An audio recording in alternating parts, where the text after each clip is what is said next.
ओम शांति। निश्चय बुद्धि विजयंती। ब्रह्मचर्य की धारणा में निश्चय का बहुत महत्व है। जिसको निश्चय होगा कि ब्रह्मचर्य इस जीवन में संभव है और योगी जीवन की सफलता का मूलाधार है, वह सहज ही इसकी धारणा कर सकता है। जैसा निश्चय होता है वैसी अभिधारण बनती है और संकल्प विकल्प उत्पन्न होते हैं।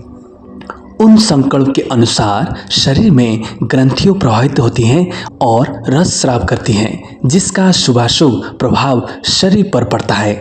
उस अनुसार जीवन बन जाता है। इस प्रक्रिया का ब्रह्मचर्य व्रत के पालना में मुख्य प्रभाव है। ब्रह्मचर्य ब्राह्मण जीवन की मूल धारणा है। आध्यात्मिक जीवन की सफलता का मूलाधार है। सुखमय जीवन की आधारशिला है। धर्म स्थापन के लिए ब्रह्मचर्य मूल धारणा है। सतयुग में भोग बल या विकार होता ही नहीं, संतान भी योग बल से पैदा होती है। आदि सत्य का जब ज्ञान और उस पर निश्चय हो जाता है तो जीवन में विकारी संकल्प स्वतः समाप्त हो जाते हैं। जब आत्मा अपने मूल स्वरूप में स्थित होती है तो अन्य आत्माओं को भी उनके मूल स्वरूप में देखती है, जिससे उस अनुसार ही संकल्प चलते हैं, जिसके फलस्वरूप शरीर में विकारों उत्तेजक रस का स्राव स्वतः बंद हो जाता है, जिससे वर्तमान जीवन की विकारी प्रक्रिया जैसे स्वप्न दोष एमसी आदि भी नहीं होते। बाबा ने भी इस विषय में कहा भी है कि सतयुग में ये कीचड़ पट्टी आदि नहीं होती, परंतु जब मनोवैज्ञानिक और मेडिकल साहित्य वर्तमान के दूसरे साहित्य आदि पढ़ते हैं, चित्रों आदि को देखते हैं तो देह अभिमान पर आधारित है, तो उसकी मान्यताओं में वृद्धि हो जाती है और उन पर निश्चय दृढ़ हो जाता है कि ये जीवन की स्वाभाविक क्रियाएं हैं। तो बाबा के महावाक्यों में निश्चय डगमग हो जाता है और उस अनुसार संकल्प उत्पन्न होने लगते हैं। और जब संकल्प उत्पन्न होते हैं तो उससे ग्रंथियां वैसे ही रस स्राव करती हैं। स्वप्न दोष एमसी जैसे विकारी क्रियाएं स्वाभाविक जाना पड़ती हैं, फिर उनको हट से या लोक लाज से रोकने का प्रयत्न करते हैं, जिससे अनेक प्रकार की घृणित बीमारियां पैदा होती हैं। वर्तमान में ये प्रभाव दुनिया में भी और अपने ब्राह्मण परिवार के अनेक भाई बहनों के जीवन में भी स्पष्ट देखने में आता है।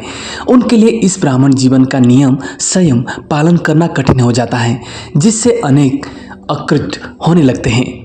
भले ही वर्तमान समय के स्वास्थ्य और बीमारियों को निदान के लिए मेडिकल साइंस बहुत सहयोगी है और उसका सहारा लेना ही पड़ता है और लेना भी चाहिए, परंतु हमको ये कभी नहीं भूलना चाहिए कि मनोवैज्ञानिक और मेडिकल विज्ञान उसके साहित्य और मान्यताओं की रचना देह अभिमान पर आधारित है और देह अभिमान व्यक्तियों की बुद्धि और अनुभव की देन है। देह अभिमान व्यक्ति को आत्मा और आत्मिक शक्तियों का ज्ञान ही नहीं है तो वो आत्मा की उन्नति का रास्ता कैसे जान सकते हैं, और जो खुद ही आत्मिक उन्नति का रास्ता नहीं जानते हैं तो हमको कैसे बता सकते हैं। यदि वे बता सकते हैं, इस दुनिया का ऐसा पतन ही नहीं होता और परमात्मा को आने की आवश्यकता ही नहीं होती।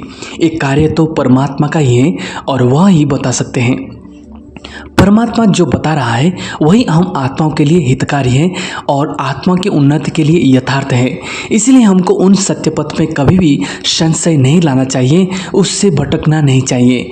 ब्रह्मचर्य के विषय में निश्चय बुद्धि विजयंती का प्रभाव अपने यज्ञ के आदि रत्नों के अनेक पुराने भाई बहने अनेक सन्यासी भक्तों के जीवन में भी देखने में आता है। दुनिया में कई प्रतिव्रता बहनें बाल विधवा हो जाती हैं, परंतु निश्चय के आधार पर जीवन प्रयत्न उसका निर्वाह करती है। उसे किसी भी व्यक्ति की तरफ बुद्धि नहीं जाती, जिसके कारण उनके इसमें सफलता मिलती है। भले ही कर्म के फलस्वरूप विधवापन का दुख उनको सहन करना ही पड़ता है। हमको तो बाबा ने जो ज्ञान दिया है उसमें ऐसे किसी दुख को संभावना ही नहीं है। बाबा कहता भी है, परमात्मा ही सर्व आत्माओं का पति है।